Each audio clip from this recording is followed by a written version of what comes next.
The greatest investors have taught me not only to invest better, but to think better, and possibly even to live better. They taught me that it's all about simplicity, subtraction. The more I started thinking about simplicity, the more I realized that it's a huge advantage to have a few simple, robust, deeply held beliefs, a simple set of guiding principles.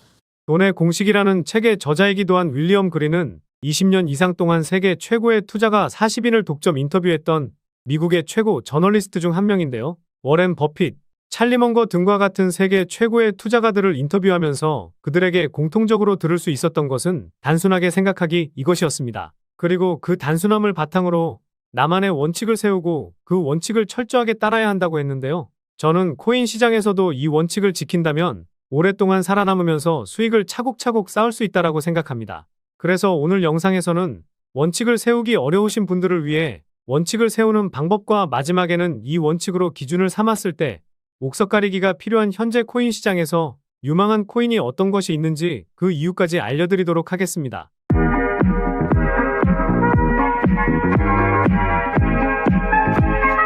안녕하세요. 보라아빠입니다. 비트코인이 미국 소비자 물가지수 발표 이후 강한 반등을 보여주면서 9천만 원을 넘어서는 흐름을 보여주었는데요.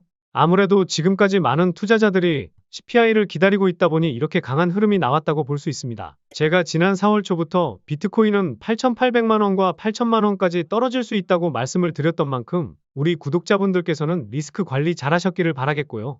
제가 말씀드렸던 구간에서 실제로 매수를 해서 수익을 쌓고 계시다면 5월 말까지는 들고 가시면서 더 큰 상승이 나왔을 때에는 분할로 수익 쌓아보시는 전략으로 대응해보시면 좋을 것 같습니다. 아무래도 5월까지는 이런 반등 흐름을 넘어서 상승 흐름이 계속해서 이어질 가능성이 높기 때문인데요. 최근에 구독자도 많이 늘고 있고 시청자분들의 관심이 늘어나고 있어 영상 제작하는 데 힘이 많이 됩니다. 영상 시청 전 구독과 좋아요 한 번씩 눌러주시면 감사하겠고요. 구독은 안 누르시더라도 좋아요는 꼭 한 번씩 눌러주시면 감사하겠습니다. 그리고 업비트나 빗썸과 같은 원화 거래소에 상장되어 있지 않지만 곧 상장 예정인 코인이라는 등 해외 거래소에도 상장되지 않은 비상장 코인을 판매하는 등 이런 행위는 하지 않고 있습니다. 거래소에 상장되어 있는 코인만 안내해드리고 있으니 이 점 참고해 주시기 바라겠습니다. 우선 주식 투자든 코인 투자든 투자하는 데 있어서 원칙을 삼는 것은 정말 중요하다고 생각하는데요.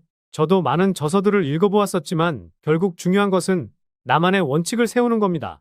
그래서 오늘 영상에서는 원칙을 세우기 어려우신 분들을 위해 제가 분석을 하면서 원칙을 세웠던 것에 대해서 말씀드리면서 시청자분들도 이 원칙으로 투자하신다면 좋은 성과, 수익을 얻으실 수 있을 거라 자신하는데요. 물론 투자하는 데 있어 100%는 없지만 그래도 단 1% 확률이라도 높인다면 그것만큼 중요한 것은 없다고 생각합니다. 제가 생각하는 첫 번째 원칙은 가격적으로 저렴해진 곳에 투자하자입니다. 물론 가격이 싸졌다고 무작정 투자하느냐? 이건 또 아니긴 하죠. 추가적인 설명을 들으면 이해하실 수 있을 테니 영상 집중해 주시기 바라겠습니다. 최근에 제가 올려드렸던 RWA 테마나 웹3 테마 등등 여러 코인들을 분석할 때에도 가격적으로 많이 저렴해진 코인을 말씀드리죠. 코인 시장이 좋고 핫한 테마의 코인을 매수한다면 단기적으로 10%에서 20% 수익은 낼 수 있지만 이 수익 내자고 투자하시는 것은 아닐 테니 말이죠. 그런데 시장이 한번 무너져 내리면 이런 테마 종목들은 올랐던 만큼 다 빼버리는 습성이 있습니다. 예를 들어 100원이었던 코인이 300원까지 갔는데 더 가겠지 하고 매수했다가 낭패를 본 경우가 많으셨을 겁니다. 많이들 공감하시겠지만 이럴 때에는 내가 산 가격까지 올라오려면 최소 3개월에서 6개월이 걸리고 나니 오히려 상대적으로 저렴한 코인에 투자하자는 원칙을 세우신다면 조금 더 괜찮은 수익을 쌓으실 수 있으실 겁니다. 첫 번째 원칙을 들으셨을 때 이런 생각이 드실 수도 있습니다. 많이 못 오른 코인은 어차피 오를 가능성도 없으니 못 올랐겠지. 못 오른 데는 다 이유가 있고 어차피 코인 시장은 차트가 답이니까 그냥 올라가는 코인 따라가자. 이런 생각들 하고 계실 텐데요. 그래서 바로 두 번째, 세 번째 원칙을 말씀드려 보도록 하겠습니다. 제가 생각하는 두 번째 원칙은 벤처 캐피털에 투자를 받았거나 파트너십을 많이 맺고 있는 코인에 투자하자입니다. 이 내용도 제가 코인 분석 영상 올려드릴 때 항상 분석해드리는 내용 중 하나죠. 네이버에 나와 있듯이 벤처 캐피털은 경쟁력 있는 벤처 기업을 발굴해 투자하는 기업인데요. 주식시장에서는 자금을 조달받아서 사업을 하고 새로운 사업으로 회사 규모를 키워나가는 경우가 많습니다. 크립토 시장에서는 경쟁력 있는 코인에 투자한다고 볼 수 있겠죠. 예를 들어 A라는 코인의 블록체인 기술을 활용해 요즘 핫한 실물자산화에 적용한다든지 B라는 코인의 블록체인 기술을 활용해 거래소의 보안성을 높일 수도 있습니다. 그래서 해당 코인들의 로드맵이나 기술을 면밀히 분석해서 화면에 보시듯이 많은 벤처 캐피털이 코인에 수많은 돈을 투자하는 것인데요. 적게는 12만 달러에서부터 많게는 24억 달러, 이렇게 엄청나게 차이가 나는데 OKX 벤처스부터 시작해서 제가 지난 영상에서 설명드렸던 DWF 랩스, 바이낸스 랩스 등등 수많은 벤처 캐피털이 있습니다. 그런데 여기서 시청자분들께 질문 하나만 해보도록 하겠습니다. 이런 벤처 캐피털들이 경쟁력 있는 코인에 많은 돈을 투자하는 이유가 무엇일까요? 이런 기업들이 자선단체라면 차라리 기부를 하면 되겠죠. 벤처 캐피털은 투자를 통해 수익을 내기 위해 만들어진 회사입니다. 우리 시청자분들도 100만 원 투자하면 그래도 10만 원이라도 더 수익 내려고 하지 단 1원이라도 잃기 싫어하시잖아요. 그래서 수많은 분석을 통해 성장성이 있고 경쟁력 있는 코인을 구별해서 막대한 자금을 투입한다는 것이죠. 결국 이런 벤처 캐피털이 투자하는 코인들의 경우 급등을 넘어 폭등하는 경우가 빈번하게 나오는 이유가 괜히 있는 것이 아닙니다. 한 예로 DWF 랩스가 4천만 달러 투자한 패치아이 코인은요. 작년 5월에 우리 돈으로 500억이 넘는 자금을 투자했는데 바이낸스 차트로만 봐도 1600% 상승했으니 거의 7천억이 넘는 수익을 봤다는 것이고, 작년 6월에 1800만 달러 투자한 콤플럭스도 바이낸스에서 400% 상승했으니 말 다 했죠. 그만큼 이런 벤처 캐피털 회사가 주는 힌트를 잘 이용하자는 것이 두 번째 원칙입니다. 마지막으로 세 번째 원칙은 트랜잭션 수치와 상위 홀더들의 물량 파악입니다. 이 내용도 제 영상을 오랫동안 보신 분들은 잘 아실 텐데요. 처음 보시는 분들을 위해 간단히 설명드리면, 트랜잭션은 코인이 지갑에서 지갑으로 이동할 때 잡히는 데이터 값이라고 보시면 됩니다. 트랜잭션이 늘어나게 되는 이유는요. 코인을 매도하려고 코인을 이동시키는데요. 트랜잭션 수치가 전고점을 돌파하게 되면 그때부터 시세가 폭발하게 되는데, 트랜잭션 수치가 증가한다고 해서 무작정 상승한다는 것은 아니겠지만, 지금까지 제가 분석한 데이터를 보았을 때에는 100개 중에 90개 이상은 움직여왔으니 확률적으로 보았을 때 상당히 높다고 볼 수 있습니다. 그 이유를 쉽게 설명드리면요. 재단이나 마켓 메이커가 가지고 있는 코인을 매도하기 위해서는 바이낸스나 OKX 등의 거래소로 코인을 일단 이동시켜야 되는데, 무작정 하나의 지갑으로 이동시키면 저같이 분석 열심히 하는 사람들에게는 금방 들통나게 됩니다. 그래서 하나의 지갑이 아니라 여러 지갑으로 코인을 분산시키게 되는데, 이때 트랜잭션 수치가 증가할 수밖에 없다는 것이죠. 다시 말해서 트랜잭션 수치가 증가한다는 것은 코인을 거래소 지갑으로 이동시키고 자전거래나 통정거래를 통해 가격 펌핑을 하면서 개미 투자자들에게 고점에서 물량을 넘기고 수익으로 끝내거나 다시 아래에서 물량을 모으거나 합니다. 어떻게 보면 주식시장에서도 마찬가지일 텐데, 코인 시장에서는 이 트랜잭션 수치를 확인할 수 있으니 확률적으로 상당히 높은 싸움이 될 수가 있다고 생각하는데요. 그리고 상위 홀더들의 지갑에서 물량을 많이 가지고 있다고 한다면 유통 물량이 작을 수밖에 없기 때문에 가격을 올리는데 상당히 쉬워집니다. 최근에 급등하고 있는 에테나 코인을 보면 상위 2개 지갑에서만 90% 넘게 가지고 있으니 바이낸스에서도 300% 넘는 상승을 보여줄 수 있었다고 볼 수 있습니다. 그런데 앞서 말씀드린 패치아이 코인은 이제 상위 5개의 지갑에서 가지고 있는 물량이 50%도 안 되니 개미 투자자들이 많이 들어왔다고 볼 수 있겠는데요. 추가적인 상승이 나올 수는 있다고 하더라도 급격한 상승이 나오기란 이제는 조금은 어렵지 않을까 생각합니다. 결국 시가총액이 아무리 높다고 한들, 시가총액이 아무리 낮다고 한들 유통 물량을 꽉 잡고 있는 상위 홀더들이 있다라고 한다면 가격 펌핑은 상당히 쉽다고 볼 수 있습니다. 그래서 오늘 말씀드린 원칙을 요약해드리면요. 1번, 가격적으로 저렴해진 코인에 투자하자. 2번, 벤처 캐피털에 투자를 받은 코인에 투자하자. 특히 OKX 벤처 또는 DWF 랩스 등 자본력이 상당한 벤처 캐피털이 투자한 곳이 유리. 3번, 트랜잭션 수치에 변화가 있고 상위 홀더가 유통 물량을 꽉 잡고 있는 코인에 투자하자입니다. 그리고 영상 초반부에 말씀드렸듯이 제가 말씀드린 원칙으로 기준을 삼았을 때 가장 유망한 코인 하나를 말씀드리면요. 블록체인 기반 모빌리티 생태계 코인인 이 코인인데요.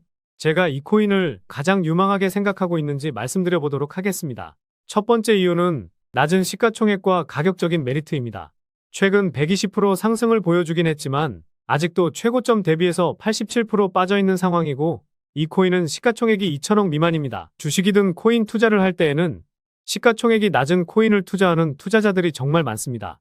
두 번째 이유는 앞서 말씀드린 DWF 랩스의 투자와 최근 핫한 RWA 테마에 속해 있기 때문인데요. 이 코인이 속한 테마를 보면 DW 랩스 포트폴리오에 포함되어 있고 RWA 테마에도 속해 있습니다. 앞서 말씀드렸던 세 번째 원칙에 대한 부분인데요. 이 내용까지 생각한다면 최근에 큰 상승을 보인 온도코인이나 월드코인처럼 대장 역할을 할 수도 있지 않을까 싶기도 합니다. 지난 3월에 홈페이지를 통해 자산화 RW 모델 실증 성과를 공개하면서 자산화를 위한 핵심 구조는 모두 구축되었다고 밝혔었는데요. 본격적인 상품화 작업을 진행하고 있는 상황이고 최근 시장에서 핫한 RW 테마이기 때문에 이 내용은 정말 중요하다고 생각하고 있습니다. 세 번째 이유는 트랜스퍼 수치의 증가와 재단 지갑의 수상한 움직임입니다. 제가 항상 분석 영상을 올려드릴 때 트랜스퍼 수치값에 대해서 강조를 드리죠. 트랜스퍼 수치값을 보시면 2020년 이후 큰 움직임이 없었다가 최근 들어 2021년 고점을 한 차례 뚫어주면서 유의미한 움직임을 보이고 있는 상황입니다. 게다가 수치값이 소폭 조정은 보이고 있지만 평균치는 계속해서 늘어나고 있죠. 여기서 주목해야 할 부분은 사실 따로 있습니다. 일단 이 코인의 홀더를 보면 상위 6개 지갑에서 가지고 있는 물량이 67%인데요. 이 지갑들은 움직일 가능성이 작기 때문에 실제로는 33%의 물량으로만 가격 변동이 나오고 있다고 보시면 됩니다. 아까 시가총액이 2천억 미만이라고 말씀드렸으니 실제 유통되고 있는 물량은 600억 정도 되니 상당히 가벼운 종목이라고 생각할 수 있겠죠. 그런데 아까 트랜스퍼 수치의 평균값이 증가하고 있다고 말씀드렸죠. 그래서 그 이유를 한번 심도 있게 분석해 보았는데요. 가장 상단에 있는 이 재단 지갑, 이 지갑 주소를 눌러보면 이렇게 재단 지갑에서 어디로 코인이 이동했는지 알 수가 있습니다. 그런데 이 지갑하고만 계속해서 코인 이동을 보여주고 있더라고요. 그래서 다시 이 지갑을 눌러보니 다양한 지갑에 코인을 이동시키고 있었습니다.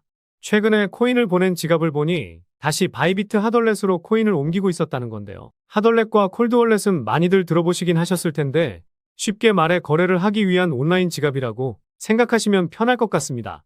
즉 이 코인을 펌핑시키고 매도하기 위해 재단이 직접 움직이고 있다는 합리적인 의심을 할 수가 있는데요. 그렇지 않는다면 재단 지갑에서 거래소 지갑으로 이동시킬 일은 없을 테니 말이죠. 결국 재단이 직접 움직이고 있고 본격적인 신호탄을 쏘아 올리기 직전이기 때문에 재단 열차에 탑승해서 지금까지 경험해보지 못한 수익을 챙기실 수 있을 거라 자신하고 있습니다.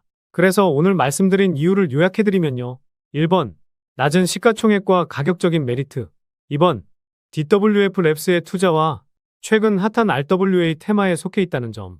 3번, 트랜스퍼 수치의 평균값 증가와 재단 지갑에서의 수상한 움직임. 이렇게 요약해 볼 수 있겠습니다. 결국 이슈, 가격, 명분, 그리고 말씀드린 세 가지 원칙에 부합되는 코인이라고 볼 수 있겠는데요. 오늘 분석 영상을 통해서 차트라든지 설명을 듣고 이 코인이 어떤 코인인지 눈치채셨을 시청자분들도 계실 수는 있을 텐데요. 그런데 이 코인을 영상에서 말씀드리면 다른 유튜버들이 코인 알아가고 자기가 분석한 것 마냥 분석 영상을 똑같이 올리더라고요. 짧게는 이틀, 길게는 3일 정도 분석하면서 우리 구독자분들이 편하지만 크게 수익 보셨으면 해서 이렇게 분석해드리고 알려드리는 건데 파렴치한 유튜버들이 제 분석을 카피해가면 저도 분석한 보람이 없어지게 되더라고요. 그래서 투자했다 하면 500에서 1000%그 이상의 펌핑을 보여주는 DWF 랩스가 투자하고 비트코인이 1억 가는데 큰 영향을 준 블랙록이 힘을 실어주고 있는 RW 테마에 속한 이 코인으로 수익 좀 크게 챙기고 싶으신 분들은요. 영상 중앙에 보이는 번호, 이게 제 개인 번호인데요. 이 번호로 유망이라고 문자 메시지 보내주시면 바로 공개해드리도록 하겠습니다. 코인명이 무엇인지 알아도 수익을 극대화하기 위해서는 매수, 매도 타점이 상당히 중요하기 때문에 가격적인 전략까지 모두 알려드리도록 하겠습니다. 지금까지 제가 영상에서 소액으로 투자해보실 만한 코인들 말씀드렸었는데 이번 히든 코인은 비중 좀 실어도 될 만한 코인으로 준비해봤으니까요. 비트코인 1억 가는 동안 수익 못 내셨다면 이 코인으로 수익 좀 짭짤하게 챙기셔서 그동안의 아쉬움을 털어내보시기 바랍니다. 그리고 저도 스팸 문자가 엄청나게 들어오고 있고 다른 영업자가 아닌지 확인하기 위해 댓글로도 핸드폰 뒤 4자리 남겨주시면 제가 빠르게 확인할 수 있으니까요. 댓글도 꼭 남겨주시기 바라겠습니다. 그럼 다음 영상에서도 좋은 분석 영상으로 찾아뵙겠습니다. 시청해주셔서 감사합니다.